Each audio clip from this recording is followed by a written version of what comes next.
안녕하세요. 한 주간 잘 보내셨어요? 네. 저도 특별한 문제 없이 한 주간 그냥 평안하게 잘 보낸 것 같아요. 여러분들도 그렇게 편안한 한 주를 보내셨으면 하는 생각이 듭니다. 아동 문제에 대한 강의를 또 3주째 제가 하고 있는데 지난주에 혹시 어떤 내용을 들으셨는지 기억하세요? 네.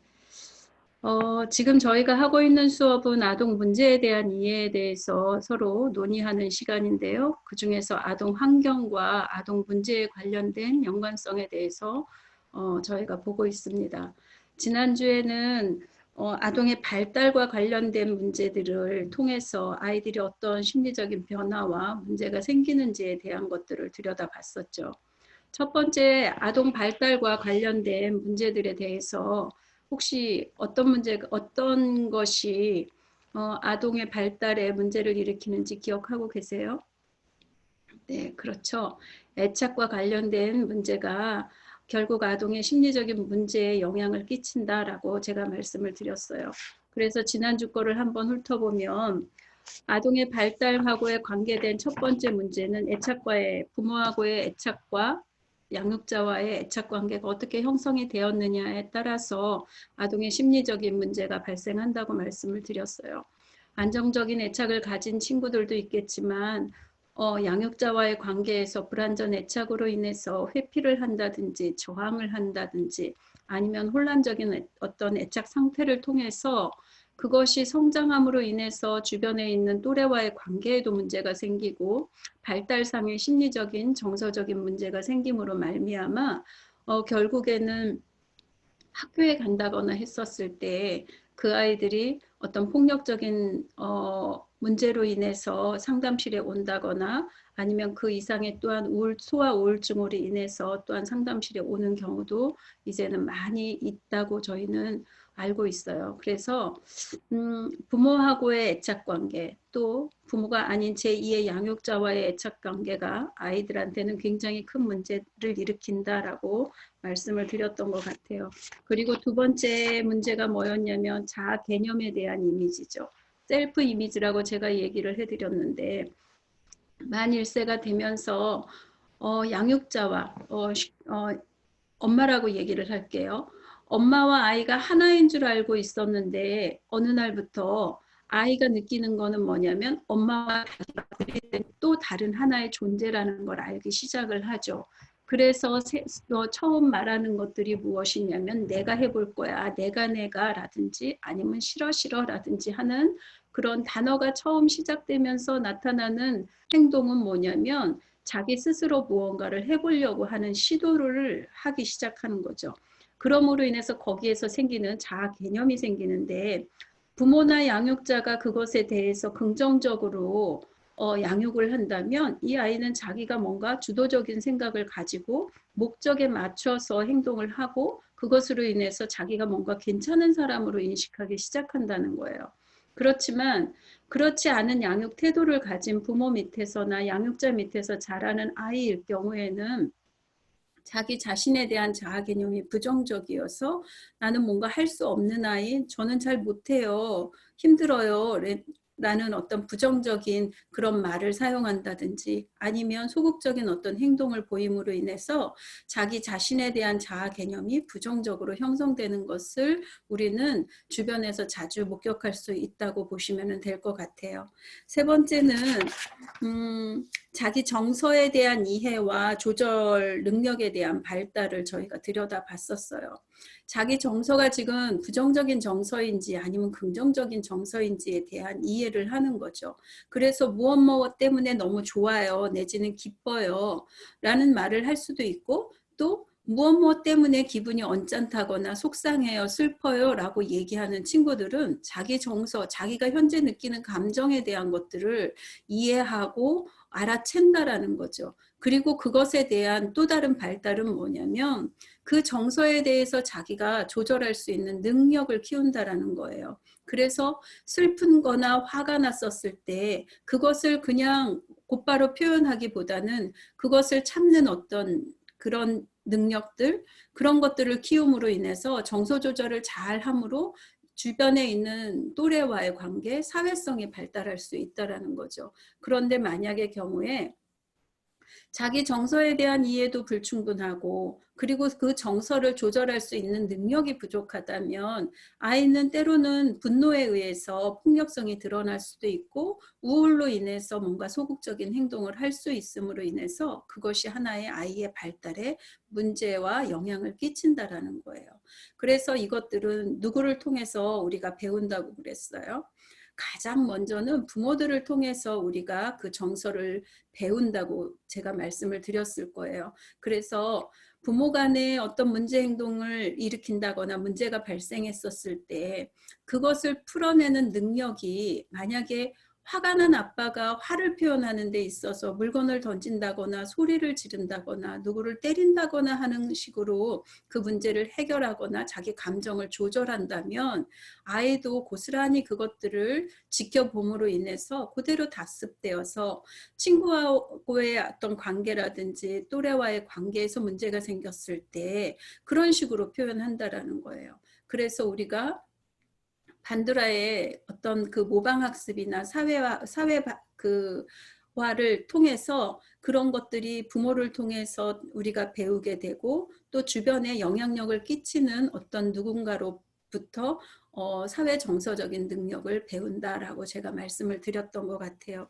그 다음에 또 하나 어쩌면 영유아기 시절에 가장 마지막에 발달하는 게 도덕성의 발달이다라고 볼 수 있어요. 그래서 만 3세가 된 이후부터 서서히 도덕성에 대해서 배우게 되는데 그것들이 곧 권위자로부터 아버지로부터 어머니로부터 배우는 그런 도덕성에 큰 영향을 끼친다라는 거죠. 그런데 이것도 긍정적인 도덕성 내지는 수준 높은 도덕성을 부모로부터 배운다면 그것을 통해서 아이가 또래를 만난다든지 학교 생활을 한다든지 아니면 기관에 와서 또래와의 관계에서 어떤 도덕적인 문제에 대해서 별 문제가 생기지 않을 거라는 거예요.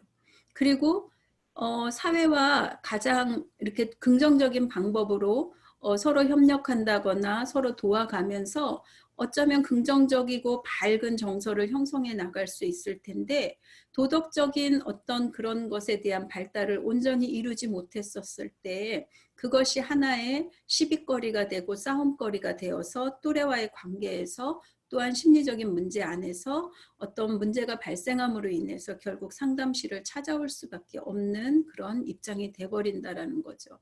그래서 아동 문제를 이해함에 있어서 그 아이가 어떤 환경에 노출되어 자랐는지에 대한 양육자의 태도, 그다음에 가정 환경 그런 것들은 아이들을 이해하는 데 있어서 큰 핵심이다라고 보시면 될 것 같아요.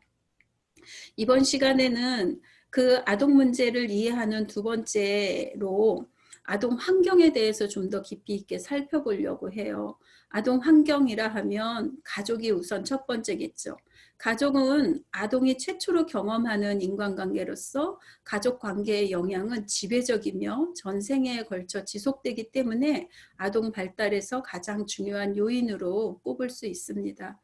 아이가 태어나서 처음 접하는 가정, 그 가정의 환경, 정서적인 분위기에 따라서 그 아이의 후천적으로 이루어지는 환경적인 요소가 결정된다라고 말하고 있는 거예요. 그리고 이 환경은 사실 잘 바뀌지 않죠.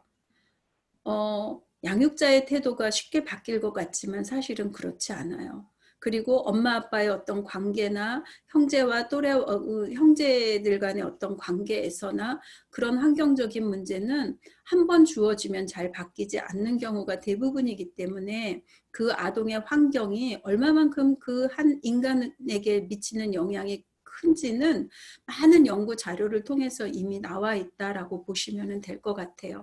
그래서 가족의 어떤 영향 안에서 첫 번째 우리가 들여다볼 것은 양육의 방식이 어떠한지에 대한 것들을 볼 것이고 두 번째는 사회적 경제적 지위가 어떠한가 세 번째는 아동학대에 노출이 되었는지 안 되었는지에 대한 이야기를 할 거고요. 네 번째는 부모의 어떤 그 정서적인 갈등으로 인해서 일어나는 또한 여러 가지 요인으로 인해서 발생하는 이혼에 대해서 우리가 좀 더 들여다보는 시간을 갖도록 하겠습니다. 자, 양육 방식을 한번 들여다볼게요. 만 2세에서 3세경부터 부모는 아동이 자신의 욕구를 적절히 통제하고 상황에 적합한 행동을 할 수 있도록 자녀와 상호작용을 하게 되며 이는 특정 양육 방식으로 나타나게 된다라고 되어 있어요. 여러분, 양육을 뭐라고 생각하세요? 제가 부모 교육을 하다 보니까 이 양육에 대한 양육자의 태도, 양육 방식에 대한 이야기를 꼭 한 번씩은 하게 되는데, 그렇다면 이 양육이 무엇인가를 한번 먼저 살펴보는 게 중요할 것 같다는 생각을 합니다. 양육이라는 것은요, 첫 번째는 아이를 보호하는 거죠. 아무 능력도 없는, 정말 갓 태어나서 부모가 뭔가를 수유를 하거나 내지는 기저귀 가리를 한다거나 아팠을 때 그 아이를 이렇게 치료하는 그런 모든 전반적인 것이 그 아이를 살리는 거잖아요. 보호하는 거거든요. 그래서 첫 번째 양육은 저는 보호다라고 보고 케어한다라고 얘기할 수 있을 것 같아요. 그래서 시간에 맞춰서 수유를 한다거나 식사를 제공한다거나 하는 것과 그다음에 적절히 기저귀 가리를 한다거나 배변 훈련을 시키는 거, 그리고 깨끗하게 씻겨주는 거, 그리고 잠자리에 잘 잘 수 있는 수면에 관련된 것들, 그리고 건강상의 문제가 생긴다거나 위험상의 어떤 문제가 생겼을 때 그 아이를 보호하는 것이 1차적인 양육이다라고 생각을 해요. 그것들을 기본 베이스로 가지고 가면서 두 번째는 기본 생활 습관을 가르치는 거죠. 그것을 어린이집에서나 유치원에서만 가르치는 것이 아니라 우리가 일상 가정에서도 밥상머리 교육이다라고 얘기하는 것처럼 부모하고의 관계, 그 다음에 형제 자매하고의 관계에서, 그 다음에 주변에 있는 친인척과의 관계에서 그 아이가 어떤 예의를 지켜야 되며 또한 도덕적인 태도는 어떻게 해야 되는지, 뭐 손님이 오셨을 때 인사를 한다거나 자기 물건을 정리한다거나 잠자리에 드는 습관이라거나 먹는 습관에 대한 전반적인 것들을 우리가 기본 생활 습관이라고 말하는 그런 것들을 가르치는 것들을 우리가 반드시 해야 되는 거죠. 그리고 스스로 할 수 있는 자조능력을 키우는 건 역시 부모가 아이에게 반드시 가르쳐야 되는 요소 중에 저는 하나라고 봐요. 그리고 마지막으로 첫 번째 보호를 하고 그 다음번에 기본생활 인간이 살아가면서 필요한 생활 습관에 대한 것들을 가르치는 거, 세 번째는 되고 안 되고 해야 되는 것과 하지 말아야 되는 것에 대한 훈육을 하는 것이 양육의 가장 키포인트라고 저는 생각을 해요. 그래서 지금 여러분들이 제 강의를 들으면서 혹시 메모할 수 있는 그런 여건이 준비되어 있다면 제가 한번 그리라는 식으로 한번 그려보시겠어요? 먼저는 동그라미를 하나 그려보세요. 네. 그렇게 하고 그 안에 좌우로 지그재그를 한 3개 정도 그려보세요. 이것이 일반 부모 교육에서 사용하는 하나의 그림 패턴인데요. 무엇이냐면 동그라미는 아이들이 할 수 있는 것과 하지 말아야 될 것에 대한 바운더리, 즉 한계선이에요. 그래서 이거를 쉽게 예를 들면 가정마다 그 통행 금지 시간이 있잖아요. 예를 들어서 저희 같은 경우에는 고등학교 때 밤 9시 넘어서는 밖에 나갈 수 없는 규칙, 그리고 남의 집에 가서는 절대 잠을 잘 수 없는 거, 그리고 일반적으로 각 가정마다 부모가 부모가 절대는 해서는 안 되는 행동에 대한 어떤 한계 설정을 해준다라는 거예요. 밥은 돌아다니면서 먹을 수 없는 거, 잠자리는 한 곳에 와서 자야 되는 거, 외부에서 손님이 오셨을 때는 반드시 하던 일을 멈추고 나와서 인사하는 거, 그 다음에 식사를 할 때 어른이 먼저 수저를 들어야지만이 그 다음 저희가 밥을 먹을 수 있다는 거, 그 다음에 외부에서 옆집에서 만약에 음식이 들어왔다면 그 음식을 어른이 드시기 전에는 손대지 않는 거, 뭐 그런 것들. 제가 어렸었을 때는 그런 규칙이 저희 집에 있었거든요. 그것이 한계였다면 그 안에 지그재그로 그어보라는 그 선은 그 한계 안에서 제가 누릴 수 있는 어떤 자유라고 보시면 돼요.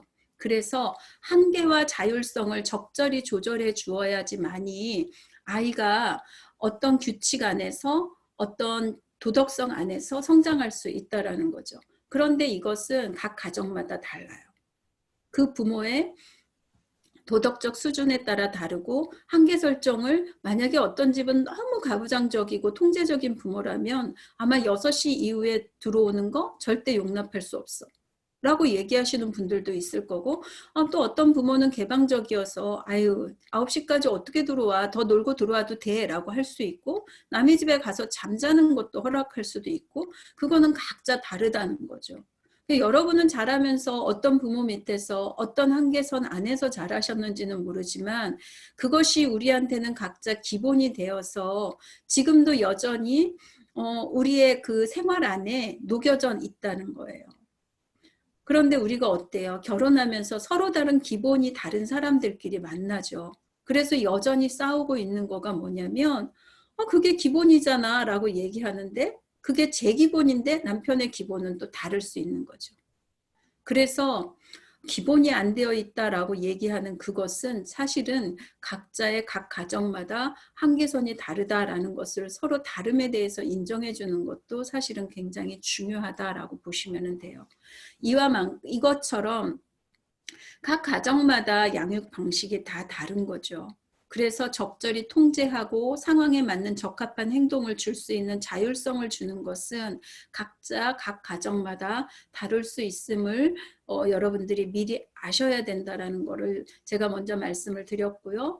두 번째, 부모의 어떤 통제와 수용의 정도에 따라 우리는 양육 방식에 따라 4가지 부모 유형, 4가지 양육 방식으로 나눠요. 첫 번째가 가장 민주적인 권위적인 부모.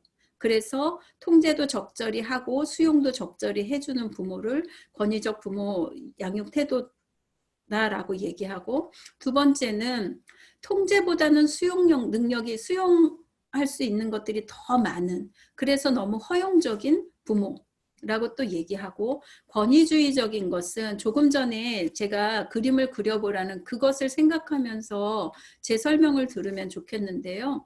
권위주의적인 부모는요, 그 바운더리가 굉장히 좁아요. 그래서 그 안에서 아이가 자율성을 표현할 수 있는 그런 조건들이 굉장히 제한적이다라는 이야기를 드리는 거고요. 무관심한 양육 방식은요, 한계도 없어요. 그리고 아이가 스스로 그냥 자기가 알아서 살 수 있도록 너무 개방적인 거죠. 네. 이 4가지를 한다면 권위적인 부모는 적절히 한계선을 아이의 연령에 따라서 조건에 따라서 넓혔다 줄였다 할 수 있는 그런 어떤 융통성이 있는 부모라고 한다면, 허용적인 부모는 그 바운더리가 너무 넓다라는 거예요. 그래서 아이가 스스로 선택하고 행동하는 것에 대한 자율성을 너무 많이 준다라는 거.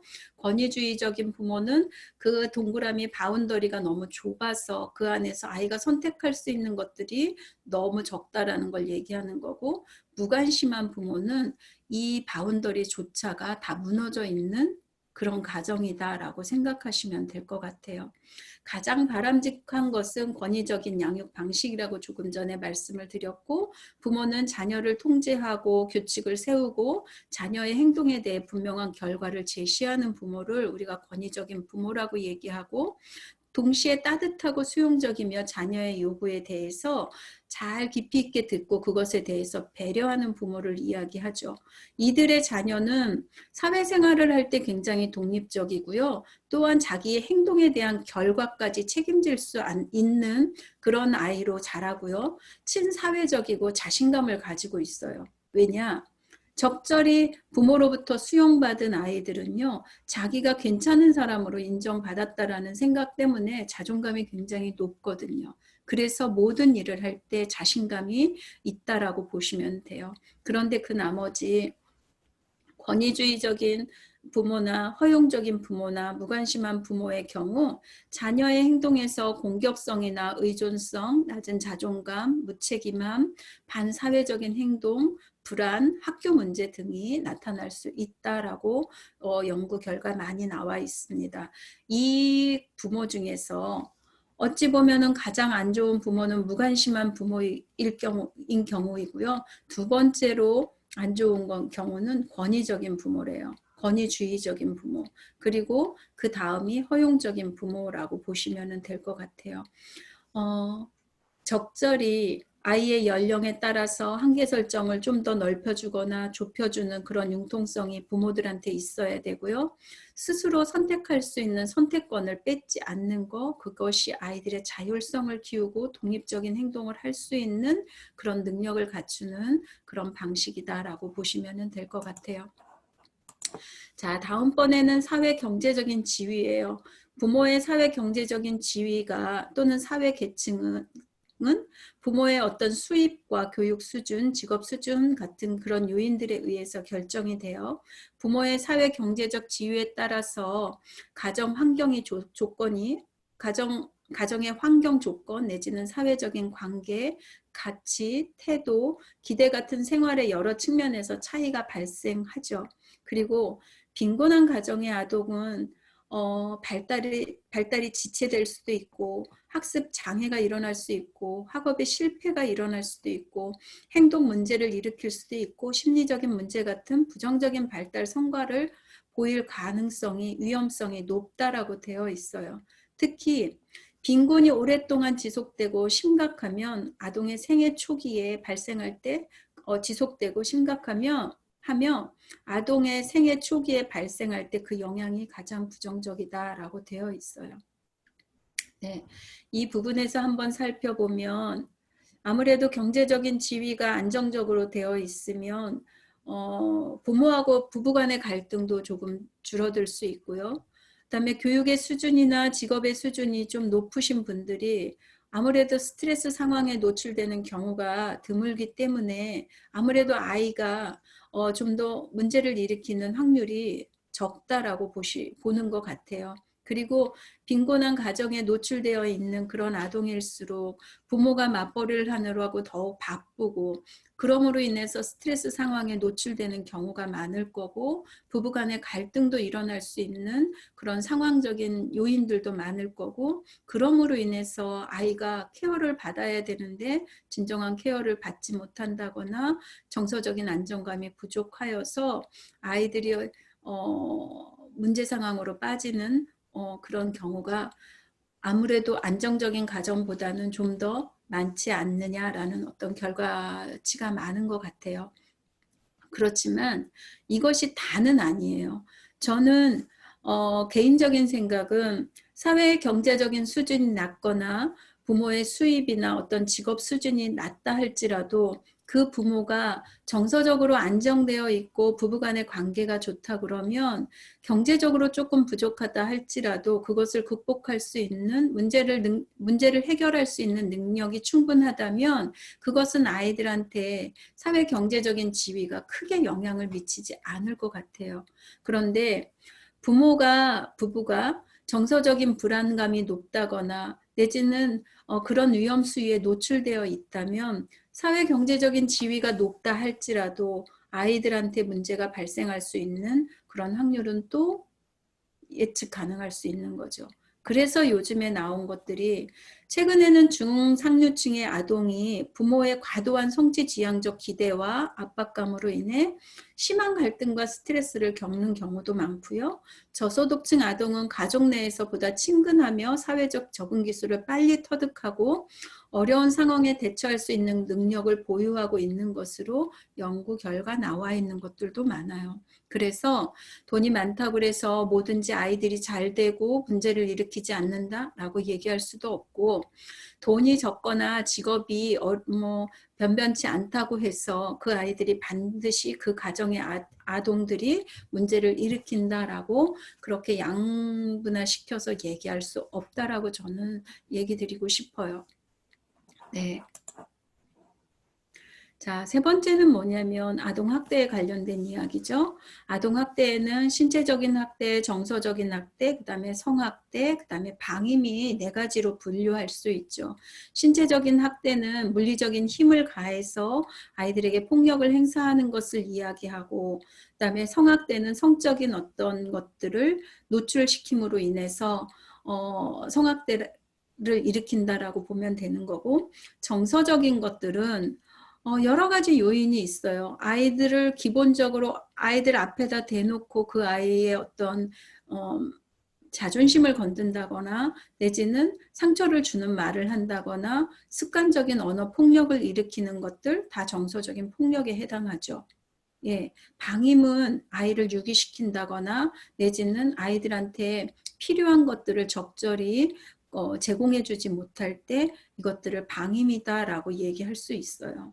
그런데요, 학대는 사실은 성학대를 제외한 나머지는 거의 다 동시다발적으로 일어날 수 있다라고 저는 생각을 해요. 신체적인 손상을 가하는 신체적인 학대를 일으키는 가정이라면 아이를 물리적으로 때리는 힘을 가할 때 정서적인 어떤 두려움을 갖게 한다거나 공포를 갖게 하는 그런 정서적인 분위기도 만들어낼 것이고, 이런 부모들은 대부분 방임하는 경우도 되게 많은 거죠. 네. 그래서 아이가 한 가지 학대에 노출되기보다는 여러 가지 학대에 중복적으로 노출되는 경험이 많다라고 보시면 될 것 같아요. 그래서 예전에 제가 들었던 학대 강의 중에서 학대에 대한 정의를 해주셨는데, 학대는 반드시 제공해야 될 것을 제공받지 못하는 것도 학대이고요. 제공하지 말아야 될 것들, 그것이 물리적인 힘인지 정서적인 어떤 폭언인지 그것들이 사실은 아이들한테 전혀 해주지 말아야 되는데 해주는 경우를 학대다라고 얘기하는 거를 제가 들은 경우가 있거든요. 이것은 결국 아이들한테 물리적인 강한 힘을 우리는 할 수 없음에도 불구하고 아이들을 때린다거나 그 이외에 다른 행동을 하는 것들, 내지는 아이들을 정서적으로 폭언을 한다거나 함부로 말한다거나 아이를 무시한다거나 하는 것들. 그리고 또 하나 정서적인 학대 중에서 굉장히 중요한 게 있는데요. 부부간의 어떤 갈등으로 인해서 싸움을 한다거나 폭언을 한다거나 아이 앞에서 아빠가 엄마를 때린다거나 엄마가 아빠한테 함부로 말한다거나 하는 것들도 정서적인 학대에 포함이 돼요. 예. 어느 거 하나 정말 아이 문제에 영향을 끼치지 않는 것이 없지만 신체적인 학대도 굉장히 오래 가는 것 중에 하나겠죠. 그렇지만 제가 학대에 대해서 이렇게 공부를 하다 보니까 가장 오래 가고 가장 심각한 것은 성학대고요. 그 다음에 정서적인 학대인 것 같아요. 네. 그래서 성적인 학대를 받은 이렇게 친구들하고 이야기를 해보면 자기 자신에 대한 존재 가치에 대해서 너무 하찮게 여기고 존재해야 될 이유를 찾지 못하고 또 자기는 이미 버려진 몸이고 버린 몸이기 때문에 그 누군가가 함부로 해도 당연하다라는 생각을 가지고 자기 스스로의 어떤 자존감이나 그런 것들이 완전히 무너져 있는 아이들이 되게 많고, 그렇게 자란 성인들 역시나 자기 자신에 대한 자존감이 낮거나 자기의 존재에 대한 귀중함을 모르고 그렇게 사시는 분들도 되게 많은 것 같아요. 그래서 학대는 단순히 아동기 때만 문제를 일으키는 것이 아니라 성인이 된 이후에 노년기 이후에도 계속해서 우리의 발목을 잡는 그런 어떤 정서적인 문제일 거다라는 생각을 저는 개인적으로 해봅니다. 그래서 마지막으로 여기에 나와 있는 것 중에서 어린 시절의 학대는 안정된 애착, 인지기능, 자기개념, 대인관계, 정서조절 등 다양한 정상적인 발달 과정을 방해한다라고 되어 있어요. 네. 그리고 신체적인 학대는 아동을 외환화시키고 반사회적 문제를 일으키도록 만든다라고 되어 있는데, 이 외환화시킨다라는 것은 자기 내면에 있는 어떤 감정을 겉으로 표현하는 거죠. 그것이 폭언이 될 수도 있고 폭력이 될 수도 있고 또 다른 어떤 중독으로 갈 수 있는 어떤 그런 증상들을 나타난다라고 생각하시면 될 것 같고, 반사회적 문제를 일으키는 것은 바람직한 어떤 행동을 함으로 인해서 사회에 기여하는 것이 아니라 반사회적인 행동을 통해서 문제를 일으키는 것을 말한다라고 보시면 될 것 같아요. 네. 자, 네 번째는 이혼에 관련된 건데 부모의 이혼은 아동을 위험에 놓이게 하며 아동기 이후의 삶에도 영향을 미친다. 이혼 및 재혼 가정의 아동은 학업이나 대인관계, 정서, 행동 등의 영역에서 적응 문제를 가질 위험이 높다.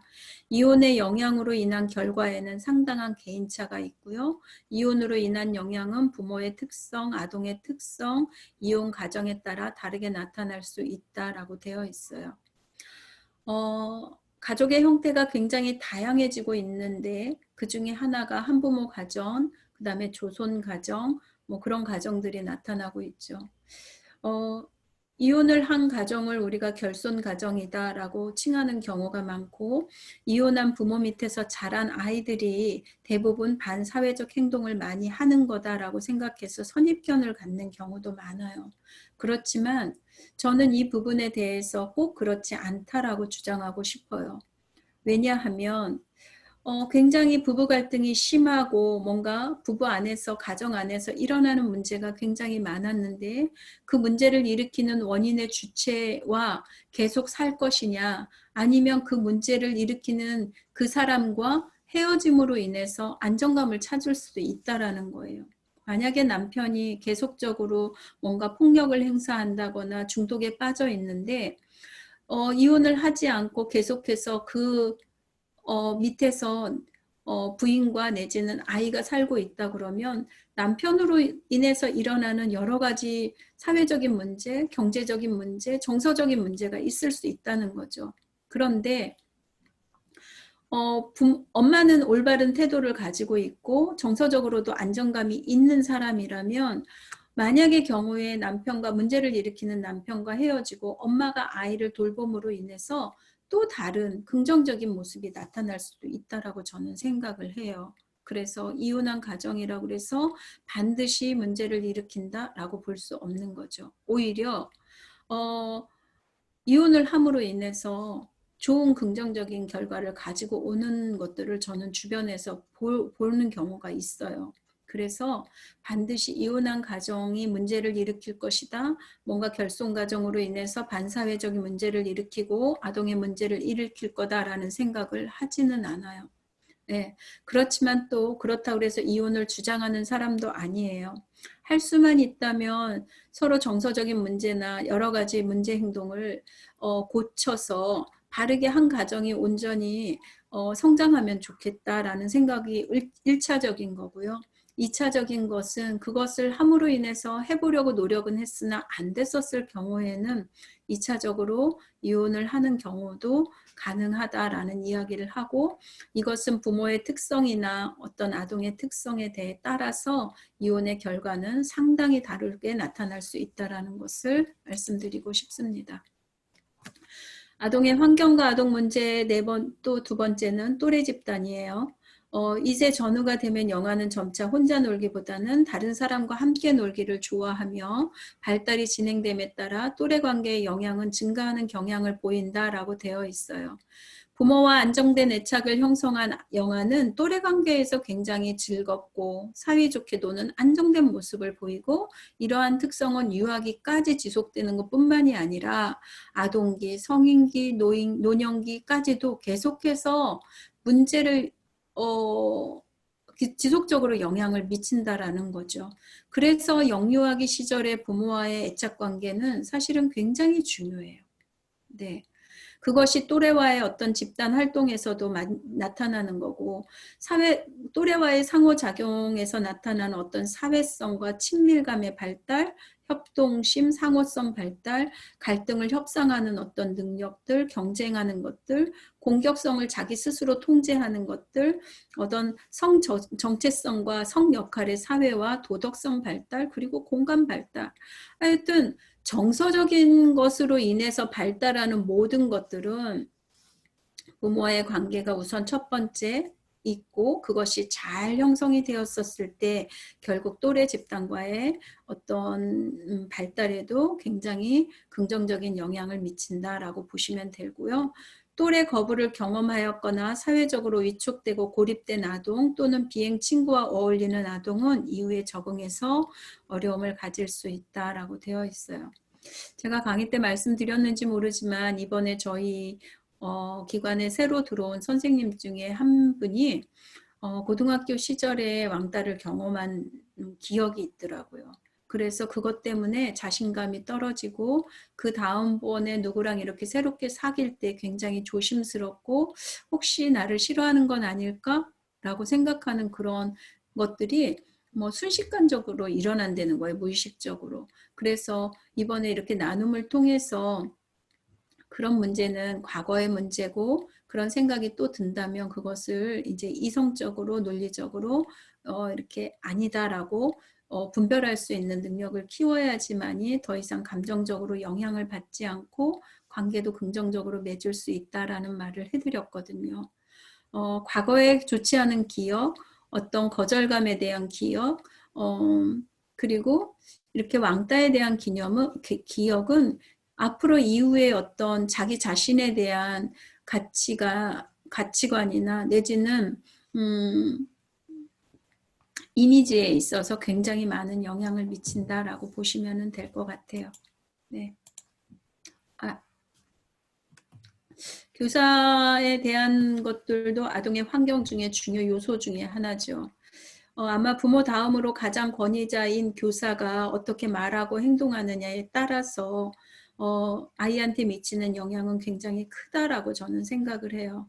그래서 아동이 심리사회적인 어떤 발달을 일으킬 때 교사는 굉장히 중요한 역할을 하고 아동이 어릴수록 교사와 개인적이고 직접적인 접촉의 기회를 자주 가지게 되며 상당한 수준의 정서적 안정감과 유대감을 형성할 수 있다라고 되어 있어요. 여러분들이 이제 석사 과정을 하시고 있기 때문에 아마 논문을 봐야 되는 그런 기회가 여러 번 있을 거예요. 그렇다면 이 아동에 대한 발달로 인해서 연구한 여러 가지 다양한 논문들이 많을 텐데 제2 양육자가 아동에게 미치는 영향이라든지 내지는 양육자가 내지는 교사가 아동의 발달에 미치는 영향이라는 어떤 검색어를 쳐보신다면 아마 많은 논문들이 이미 나와 있을 거예요. 제가 봤던 논문 중에 하나도 교사가 아동의 발달에 미치는 영향에 대해서 나와 있는데 거기에 보면 도덕성에 대한 발달 내지는 사회성에 대한 발달이 교사의 어떤 영향력이 지대하게 영향을 주고 아주 높은 어떤 통계 수치가 나와 있거든요. 그만큼 교사는 아동에게 미치는 정서적인 영향이 굉장히 크다라고 보시면 될 것 같아요. 그래서 어린이집 기관에 종사하시는 많은 원장님들이 저희 학생으로 들어오셨다고 들었는데 교사를 뽑을 때 그 교사의 어떤 태도, 교사의 자라온 환경, 내지는 교사가 어떤 마인드로 아이들하고 생활을 할 것인지에 대한 것들을 면접 때 반드시 물어봐야 될 것 같고 교사가 어떤 기능적인 부분에서 능력이 있다 할지라도 그것도 굉장히 중요하죠. 업무적인 부분에서는. 그렇지만 교사는 기본적으로 가장 1차적인 우선순위는 아동과의 관계에서 긍정적인 영향을 줄 수 있는 사람이어야 하기 때문에 그 사람의 인격적인 부분, 성품적인 부분에 대해서 우리가 좀 더 많이 상담 때 나눠야 된다라고 저는 생각을 해요.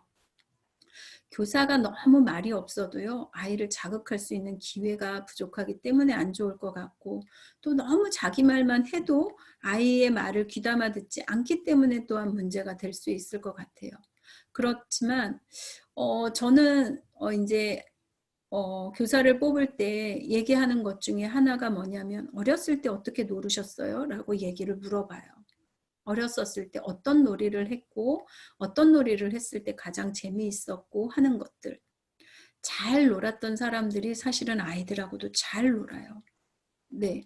잘 놀았다는 것은 그 내면에 자기에 대한 긍정성이 있고 자존감이 높은 사람들이 좀 잘 노는 경우도 있어요. 만약에 이 아이가 우울감이 있다거나 자기 셀프 이미지가 긍정적이지 않다면 사실은 친구들과의 대인관계에서도 문제가 있을 거고 친구도 별로 없을 거고 또한 여러 가지 외톨이 같은 그런 생활을 했었을 경우도 되게 많거든요.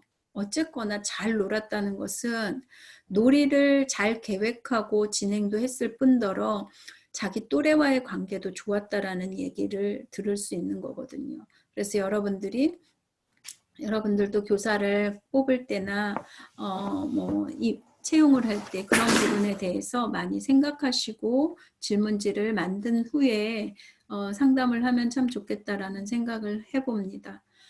두 번째는 교사와의 관계가 친밀하고 안정적인 경우 아동은 유아교육 기관이나 학교에서의 생활을 즐겁고 편안하게 느끼게 된다라고 되어 있어요. 만약에 교사가 너무 권위주의적인 교사여서 너무 많이 통제한다거나 하지마 소리를 너무 많이 한다면 아이들이 어린이집에 오려고 하지 않겠죠. 네. 그래서 교사의 역할은 그만큼 중요하고 교사가 뭔가 수용적인 태도로 아이의 말을 귀담아 듣고 아이가 뭔가를 원했었을 때 즉각적으로 반응해주는 교사라면 훨씬 더 어린이집에 오는 것을 즐거워하고 거기에 덧붙여 놀이를 잘하는 교사라면 더욱더 땡큐겠죠. 네. 아동이 교사와의 관계에서 갈등과 어려움을 겪는 경우에는 부적응 문제를 일으키거나 학업 수행이 낮아지게 될 가능성이 높다라고 되어 있어요. 제가 이거를 준비하다 보니까 옛날 생각이 났어요. 옛날에 고등학교 다닐 때 제가 영어 선생님하고 별로 관계가 안 좋았거든요. 그러다 보니까 영어 실력이 완전히 학력고사 시험을 볼 때 바닥을 긁을 정도였었어요. 네. 제가 또 좋아했던 수학 과목은 수학 선생님이 저를 너무 예뻐해 주시고 또 저도 마음으로 그분을 존경하고 좋아했던 것 같아요.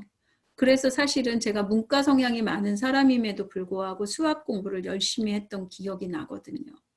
그거나 마찬가지로 교사와의 관계가 좋으면 뭔가를 잘해보려고 하고 잘 보였으면 좋겠고 더 이쁨 받으려고 노력하는 반면 교사와의 갈등이 있다거나 그러면 전반적으로 모든 어떤 능력들이 떨어지게 되고 하지 않게 되는 경우가 더 많은 거죠. 여러분들은 어떠셨는지 모르지만 제 경우에는 아무튼 그랬어요. 그래서 교사와의 관계도 굉장히 아동 발달에 중요한 영향을 미친다라고 되어 있습니다. 네 번째는 매스미디어라고 되어 있는데 TV와 인터넷 등 다양한 대중미디어에 노출되어 있는가라는 문제예요. 요즘은 태어나서부터 아이들이 손가락만 움직일 줄 알면 벌써 스마트폰을 작동할 수 있는 기능들을 가지고 태어나는 것 같아요. 그것처럼 엄마들이 얼마만큼 스마트폰을 노출시켰느냐 내지는 인터넷을 노출시켰느냐에 따라서 아이들이 문제를 많이 일으켜요. 어떤 엄마는 아이를 똑똑하게 키우기 위해서 뭔가 유튜브를 틀어놓는다거나 내지는 TV를 틀어놓는다거나 하신다는데 사실은 이거는 굉장히 부정적인 영향을 미친다라고 보시면 돼요. 왜 그러느냐? 우리는 시각 자극에 굉장히 발달이 되어 있으면은요. 시각 자극은 후두엽 쪽에 있는데 뭔가 계속해서 자극이 일어나면 이 전두엽에서 논리적인 사고를 해야 되는데 그 사고할 틈을 안 준다라는 거예요. 그래서 아이들이 생각하는 것들을 어려워하고 뭔가 생각하고 고민해봐 라고 얘기하면 뭘 해야 될지 모른다는 거죠. 그런데 뽀로로가 처음 나오기 시작한 그 뽀로로 세대 아이들이 사실은 이렇게 사고하는 능력이 굉장히 떨어진다라는 거예요. 그리고 스마트폰이 대중화되면서 아이들도 손에 다 스마트폰 하나씩은 들고 다니잖아요. 그것들로 인해서 오는 심각성에 대해서는 이 또한 연구 자료가 너무너무 많아요. 그래서 대부분 그 스마트폰의 노출을 줄인다든가 TV 노출을 줄인다든가 인터넷의 노출을 줄이는 것들이 굉장히 아동 문제를 일으키는 데 있어서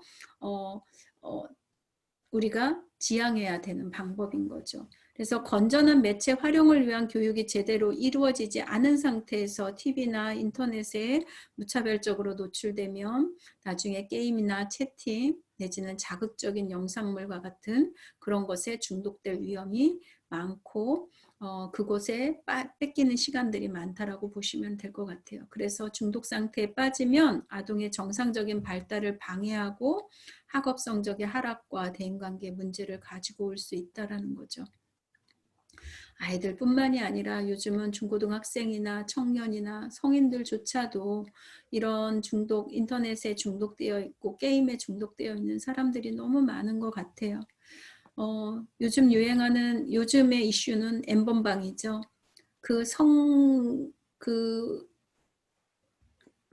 에 관련된 어떤 그런 영상물이 떠돌아다니고 그것들이 한번 노출된 사람들은 계속해서 중독적으로 그곳에 들어가길 원하고 직업과 상관없이 학업 수준, 학력과 상관없이 많은 사람이 거기에 발목이 잡혀 있는 상태에서 지금 곤란을 겪고 있는 것 같아요.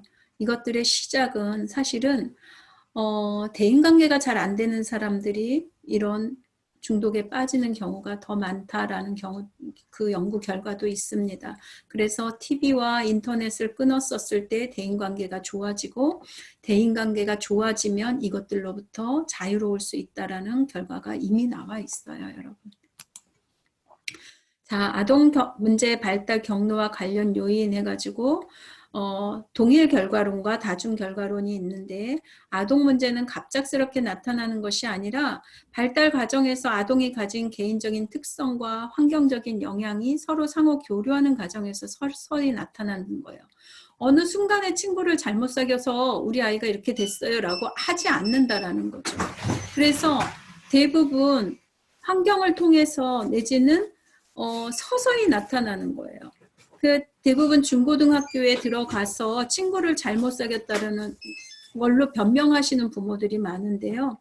사실은 아이들이 잘못되는 경우는 이미 아동기 때부터 그 이전부터 부모의 양육 태도나 가정의 어떤 환경이나 그런 걸로 인해서 나타나기 시작을 한다라는 거예요.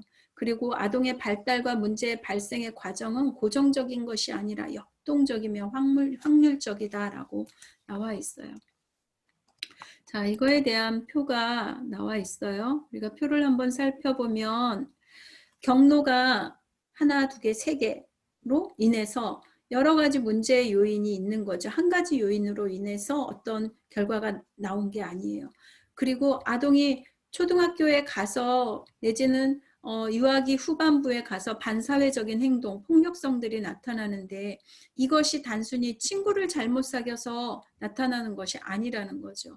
이미 부모와의 애착관계가 안 된 것이 첫 번째 경로 조건이 될 수 있고 두 번째는 부부관계가 안 좋아서 아이들이 그 부부관계가 안 좋은 가정에서 노출됨으로 인해서 나타날 수 있고 세 번째인 경우에는 그로 인해서 학습 능력이 떨어진다거나 내지는 대인관계가 안 돼서 결과적으로는 또래와의 관계가 안 되어서 반사회적인 행동이 나타나는 결과가 이렇게 동일 결과론으로 그것을 말하시는 분들도 계시고 또 하나는 뭐냐면 아동기 동안의 어떤 학대 경험이 여러 가지 증상으로 나타나는 거예요. 어렸었을 때 부모로부터 신체적인 학대를 받았어요. 정서적인 학대 경험이 있어요. 그것들의 기억이 나중에 성인이 됐다거나 내지는 청년기 때나 내지는 청소년기 때 우울로 나타날 수 있는 거예요. 그리고 불안으로 나타날 수 있고요.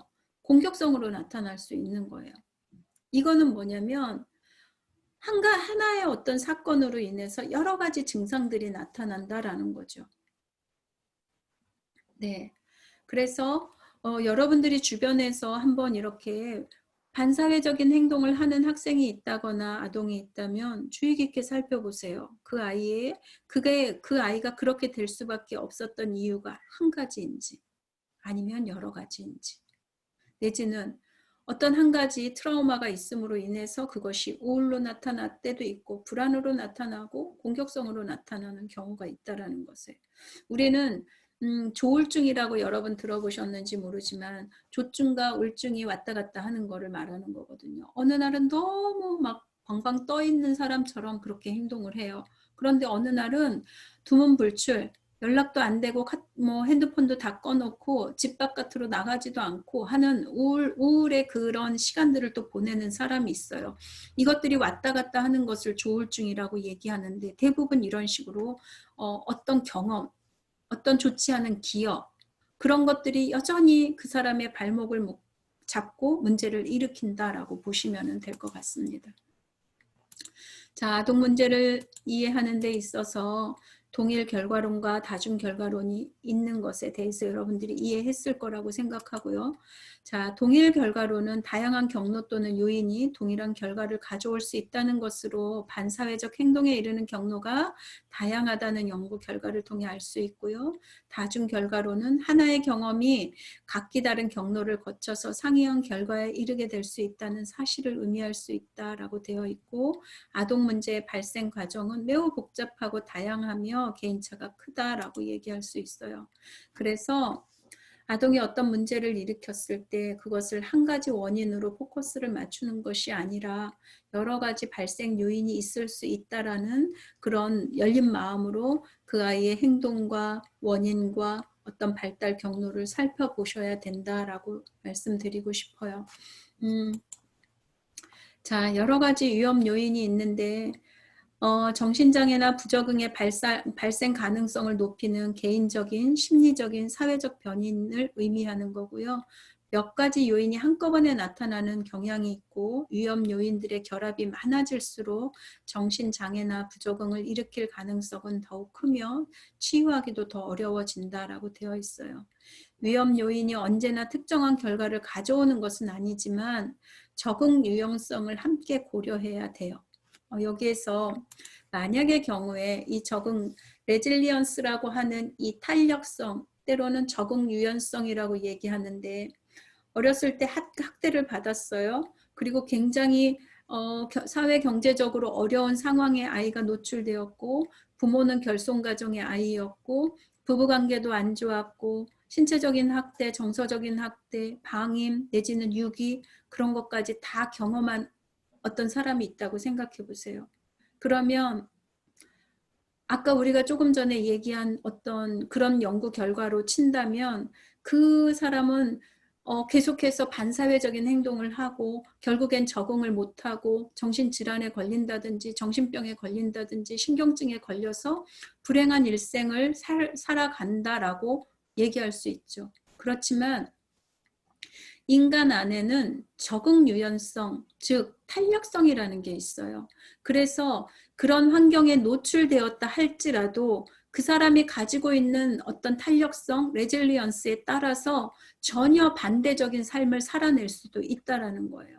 과거에 굉장히 우울하고 힘든 상황에 노출되어서 성장했지만 성인이 되어서 스스로 자수성가하는 사람도 있고 그거에 반해서 굉장히 사회에 공헌하면서 사는 사람들도 있어요.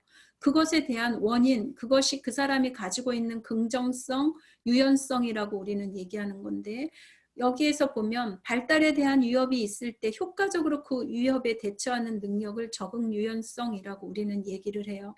정상적인 발달과 적응에 위협이 될 만한 위험에 노출되어 있음에도 불구하고 위협에 노출되어 있지 않은 사람들에게서 나타나는 어떤 적응 수준을 유지하는 상태를 우리가 얘기하는데 이것은 개인차에 따라서 다르다라는 거죠.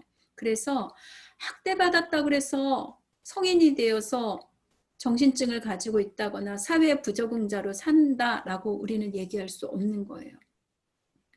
네.